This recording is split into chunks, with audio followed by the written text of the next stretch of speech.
गौरी पुत्र गणेश भगवान की जय। जय श्री कृष्णा। राधे राधे। नंद के आनंद भयो, जय कन्हैया लाल की। प्रिय भक्तजनों, आप सभी को श्री कृष्ण जन्माष्टमी की ढेरों शुभकामनाएं। भगवान श्री कृष्ण जी की कृपा आप और आपके समस्त परिवार पर सदैव बनी रहे। भक्तजनों, श्री कृष्ण जन्माष्टमी का व्रत भाद्रपद मास के कृष्ण पक्ष की अष्टमी को किया जाता है। कृष्ण जन्माष्टमी को भगवान श्री कृष्ण के जन्मोत्सव के रूप में मनाया जाता है। भगवान श्री कृष्ण जी का जन्म भाद्रपद मास के कृष्ण पक्ष की अष्टमी बुधवार को रोहिणी नक्षत्र में अर्धरात्रि के समय वृष के चंद्रमा में हुआ था और इस व्रत को करने तथा इसकी कथा को सुनने से पापों का नाश होता है और सुख सौभाग्य में वृद्धि होती है। तो भक्तजनों, आज हम इस वीडियो में भगवान श्री कृष्ण जन्माष्टमी की बड़ी ही दुर्लभ कथा को सुनेंगे। तो आप सभी भक्तजन इस कथा को बड़ी ही श्रद्धा, ध्यान पूर्वक और प्रसन्न चित्त मन से पूरा अवश्य सुनिएगा। तो सभी प्रेम से बोलिए, भगवान श्री कृष्ण जी की जय। राधे राधे। भक्तजनों, जन्माष्टमी की कथा सुनने से पहले आइए सुनते हैं यशोदा माता और बाल गोपाल की बड़ी ही सुंदर कथा। एक बार की बात है, यशोदा माता प्रभु श्री कृष्ण जी की शैतानियों से तंग आ गई और छड़ी लेकर भगवान श्री कृष्ण जी की ओर दौड़ी। और जब प्रभु ने अपनी मैया को क्रोध में देखा तो वह अपना बचाव करने के लिए भागने लगे और भागते भागते श्री कृष्ण जी एक कुम्हार के पास पहुँचे। लेकिन कुम्हार तो अपनी मिट्टी के घड़े बनाने में व्यस्त था। लेकिन जैसे ही कुम्हार ने भगवान श्री कृष्ण जी को देखा तो वह बहुत प्रसन्न हुआ और कुम्हार जानता था कि श्री कृष्ण साक्षात परमेश्वर हैं। तब प्रभु ने कुम्हार से कहा कि हे कुम्हार, आज मेरी मैया मुझ पर बहुत क्रोधित है। मेरी मैया छड़ी लेकर मेरे पीछे पीछे आ रही है। आप मुझे कहीं पर छुपा लो। तब कुम्हार ने श्री कृष्ण जी को एक बड़े से मटके के नीचे छुपा दिया। तब कुछ ही क्षणों में माता यशोदा भी वहां पर आ गईं और कुम्हार से पूछने लगी, क्यों रे कुम्हार, तूने मेरे कन्हैया को कहीं देखा है क्या? तब कुम्हार ने कह दिया कि नहीं माता, मैंने आपके कन्हैया को कहीं नहीं देखा है। और भगवान श्री कृष्ण जी ये सारी बातें बड़े से घड़े के नीचे छुपकर सुन रहे थे और मैया तो वहां से चली गई। तब भगवान श्री कृष्ण जी कुम्हार से कहते हैं, हे कुम्हार, यदि मैया चली गई हो तो मुझे इस घड़े से बाहर निकालो। तब कुम्हार बोला, ऐसा नहीं है प्रभु, पहले मुझे 84 लाख योनियों के बंधन से मुक्त करने का वचन दो। और तब भगवान मुस्कुराए और कहा, ठीक है, मैं तुम्हें 84 लाख योनियों से मुक्त करने का वचन देता हूँ। अब तो तुम मुझे बाहर निकालो। तब कुम्हार कहने लगा, मुझे अकेले नहीं प्रभु जी, मेरे परिवार के सभी लोगों को भी 84 लाख योनियों के बंधन से मुक्त करने का वचन दो, तो मैं आपको इस घड़े से बाहर निकालूंगा। तब प्रभु जी कहते हैं, चलो ठीक है, उनको भी 84 लाख योनियों के बंधन से मुक्त होने का मैं वचन देता हूँ। अब तो तुम मुझे घड़े से बाहर निकालो। लेकिन अब कुम्हार कहता है, बस प्रभु जी, एक विनती और है, उसे भी पूरा करने का वचन दे दो तो मैं आपको घड़े से बाहर निकाल दूंगा। तब भगवान बोले, वह भी बता दो, क्या कहना चाहते हो? तब कुम्हार कहने लगा, प्रभु जी, जिस घड़े के नीचे आप छुपे हो उसकी मिट्टी मेरे बैलों के ऊपर लाद के लाई गई है। मेरे इन बैलों को भी 84 के बंधन से मुक्त करने का वचन दो। तब भगवान ने कुम्हार के प्रेम पर प्रसन्न होकर उन बैलों को भी 84 के बंधन से मुक्त होने का वचन दिया। तब प्रभु बोले, अब तो तुम्हारी सब इच्छा पूरी हो गई है, अब तो तुम मुझे घड़े से बाहर निकाल दो। लेकिन अब कुम्हार फिर से कहता है, अभी नहीं भगवान, बस एक अंतिम इच्छा और है, उसे भी पूरा कर दीजिए। और वह यह है कि जो भी प्राणी हम दोनों के बीच के संवाद को सुनेगा उसे भी आप 84 लाख योनियों के बंधन से मुक्त करोगे। बस यह वचन दे दो तो मैं आपको इस घड़े से बाहर निकाल दूंगा। तब कुम्हार की प्रेम भरी बातों को सुनकर प्रभु श्री कृष्ण जी बहुत खुश हुए और कुम्हार की इस इच्छा को भी पूरा करने का वचन दिया। और फिर कुम्हार ने बाल श्री कृष्ण जी को घड़े से बाहर निकाल दिया और उनके चरणों में साष्टांग प्रणाम किया और प्रभु जी के चरण धोए और चरणामृत को पिया और अपनी पूरी झोपड़ी में चरणामृत का छिड़काव किया और प्रभु जी को अपने गले लगाकर इतना रोया कि प्रभु में ही विलीन हो गया। भक्तजनों, जो बाल श्री कृष्ण जी 7 कोस लंबे चौड़े गोवर्धन पर्वत को अपनी एक उंगली से उठा सकते हैं तो क्या वे एक घड़े को नहीं उठा सकते थे? लेकिन बिना प्रेम के कोई कितने भी यज्ञ करें, कितना भी दान करें, चाहे कितनी भी भक्ति करें, लेकिन जब तक मन में प्राणी मात्र के लिए प्रेम नहीं होगा तब तक प्रभु श्री कृष्ण जी नहीं मिल सकते।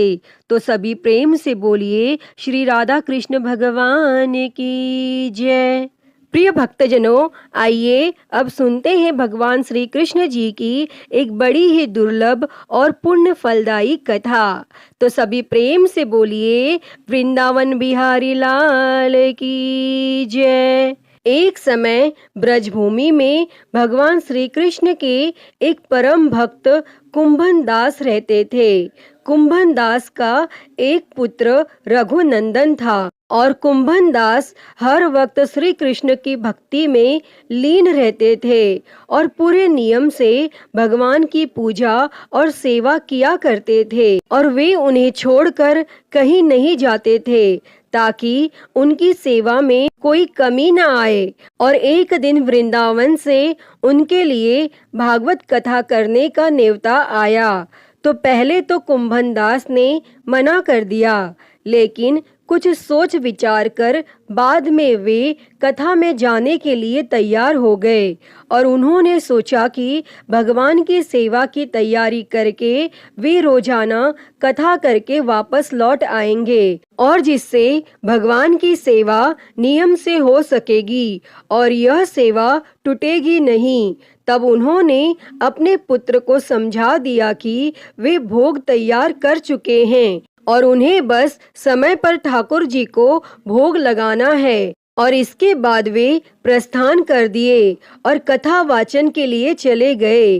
तब कुंभन दास के पुत्र रघुनंदन ने भोजन की थाली श्री कृष्ण के सामने रखी और सरल मन से आग्रह किया कि हे ठाकुर जी, आओ और भोग लगाओ। और रघुनंदन दास के मन में भगवान श्री कृष्ण की बाल रूप में छवि थी तो वे सोच रहे थे कि भगवान आकर अपने हाथों से भोजन करेंगे जैसे हम सभी करते हैं। तब उसने बार बार आग्रह किया, लेकिन भोजन तो वैसे का वैसे ही रहा और अब रघुनंदन उदास हो गया और रोते हुए भगवान श्री कृष्ण को पुकारने लगा कि हे कृष्णा, आओ और भोग लगाओ। भक्तजनों, तब कहते हैं ना कि जो बच्चे हृदय से भगवान को पुकारते हैं तो भगवान को आना ही पड़ता है। वैसे ही रघुनंदन के इस पुकार के बाद भगवान श्री कृष्ण ने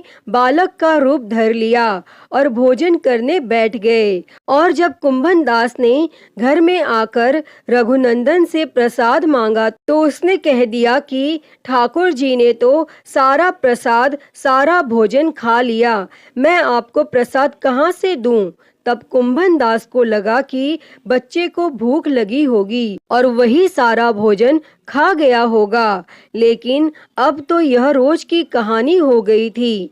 और अब कुंभन दास को शक होने लगा तो उन्होंने एक दिन लड्डू बनाकर थाली में रखे और छुपकर देखने लगे कि रघुनंदन क्या करता है। तब रघुनंदन ने रोज की तरह ही भगवान श्री कृष्ण को पुकारा और वे बालक के रूप में प्रकट हो गए और लड्डू खाने लगे। तब यह देखकर कुंभन दास दौड़ते वे आए और प्रभु के चरणों में गिरकर विनती करने लगे। और तब उस समय भगवान कृष्ण के एक हाथ में लड्डू और दूसरे हाथ वाला लड्डू उनके मुंह में था कि वे एकदम मूर्ति हो गए। तो प्रिय भक्तजनों, इसके बाद से ही उनकी इसी रूप में पूजा की जाती है और वे लड्डू गोपाल कहलाए जाते हैं। तो सभी प्रेम से बोलिए जय श्री कृष्णा, राधे राधे।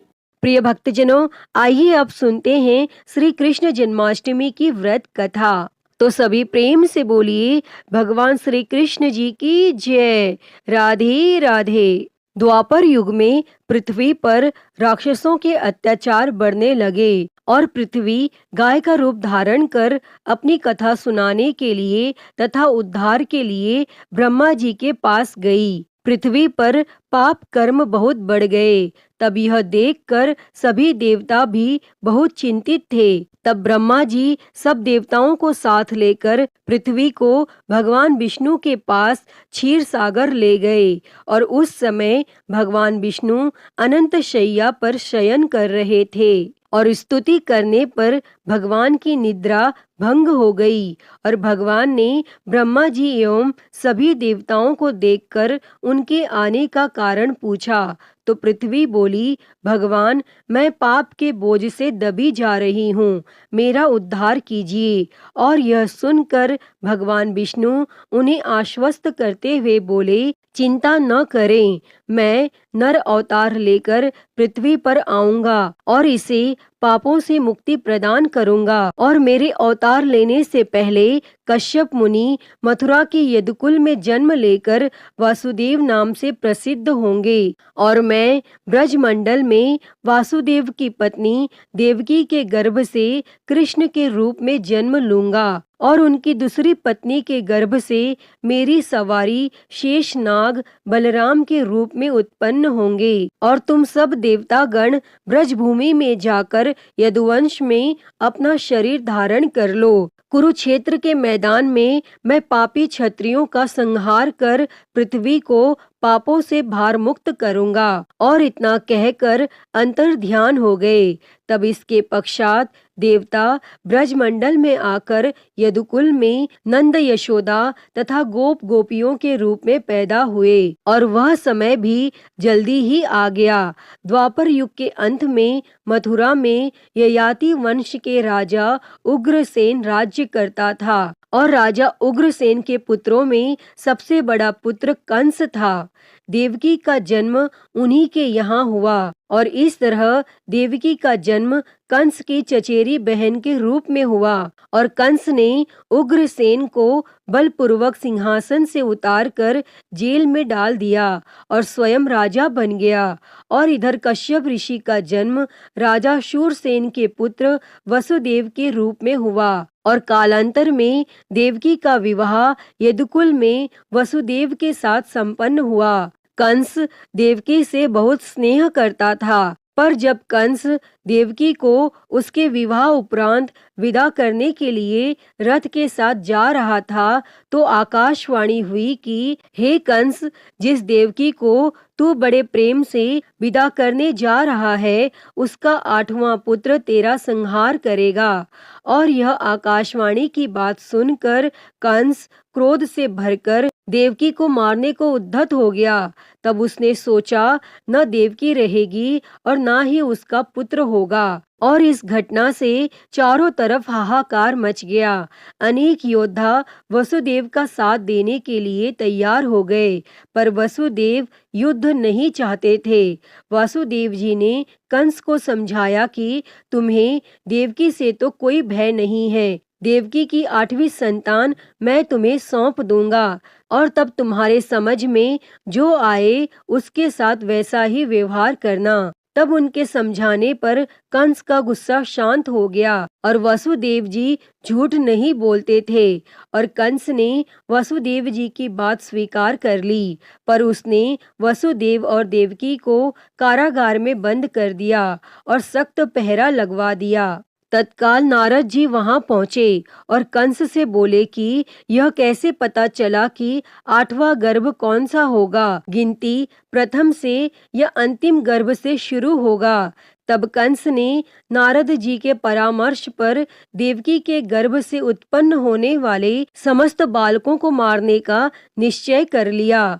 और जैसे ही देवकी ने प्रथम पुत्र को जन्म दिया, वसुदेव ने उसे कंस के हवाले कर दिया और कंस ने उसे चट्टान पर पटक कर मार डाला। और इस प्रकार एक एक करके कंस ने देवकी के 7 बालकों को निर्दयता पूर्वक मार डाला। और भाद्रपद के कृष्ण पक्ष की अष्टमी को रोहिणी नक्षत्र में श्री कृष्ण का जन्म हुआ और उनके जन्म लेते ही जेल की कोठरी में प्रकाश फैल गया और वासुदेव देवकी के सामने शंख, चक्र, गदा एवं पद्मधारी चतुर्भुज भगवान ने अपना रूप प्रकट कर कहा, अब मैं बालक का रूप धारण करता हूँ।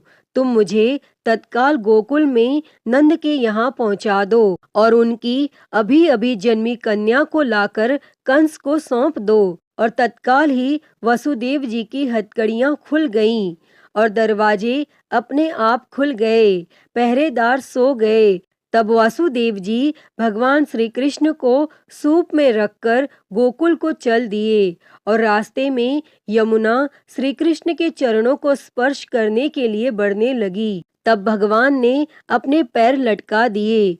चरण छूने के बाद यमुना घट गई और वासुदेव जी ने यमुना पार कर गोकुल में नंद के यहाँ गए और बालक कृष्ण जी को यशोदा जी के बगल में सुलाकर कन्या को लेकर वापस कंस के कारागार में आ गए और जेल के दरवाजे पूर्वतः बंद हो गए और वासुदेव जी के हाथों में हथकड़ियां पड़ गईं और पहरेदार जाग गए।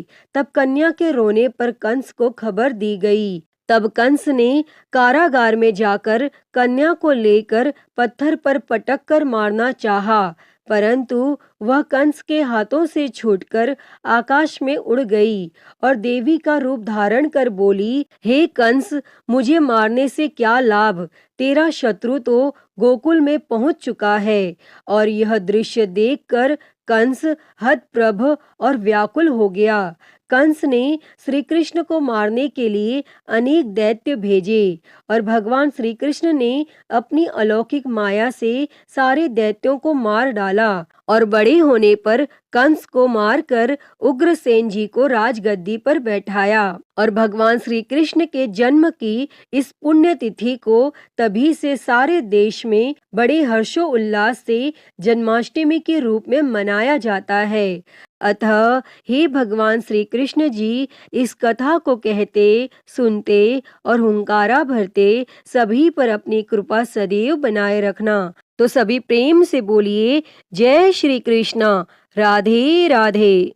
प्रिय भक्तजनों, आइए अब सुनते हैं हर व्रत कथा के साथ पढ़ी और सुनी जाने वाली एक पौराणिक लोक कथा।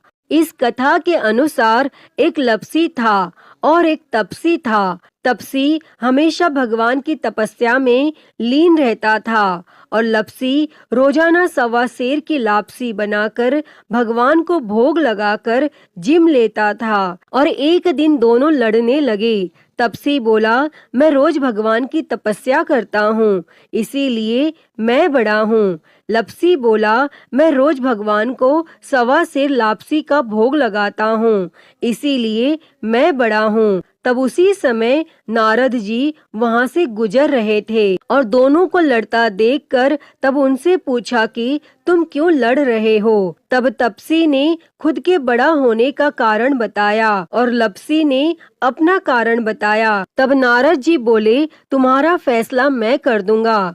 और फिर दूसरे दिन लपसी और तपसी नहाकर अपनी रोज की भक्ति करने आए तो नारद जी ने छुपकर 1.25 करोड़ की एक एक अंगूठी उन दोनों के आगे रख दी। तपसी की नजर जब अंगूठी पर पड़ी तो उसने चुपचाप अंगूठी उठाकर अपने नीचे दबा ली। और जब लपसी की नजर अंगूठी पर पड़ी लेकिन उसने ध्यान नहीं दिया और भगवान को भोग लगाकर लापसी खाने लगा। तब नारद जी सामने आए तो दोनों ने पूछा कि कौन बड़ा? तो नारद जी ने तपसी से खड़ा होने को कहा। वो खड़ा हुआ तो उसके नीचे दबी अंगूठी दिखाई पड़ी। तब नारद जी ने तपसी से कहा, तपस्या करने के बाद भी तुम्हारी चोरी करने की आदत नहीं गई, इसीलिए लपसी बड़ा है और तुम्हें तुम्हारी तपस्या का कोई फल भी नहीं मिलेगा। तब तपसी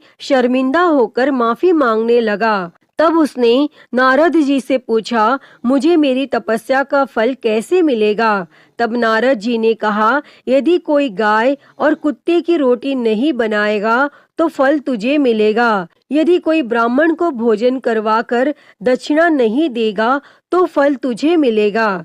यदि कोई साड़ी के साथ ब्लाउज नहीं देगा तो फल तुझे मिलेगा। यदि कोई दिए से दिया जलाएगा तो फल तुझे मिलेगा।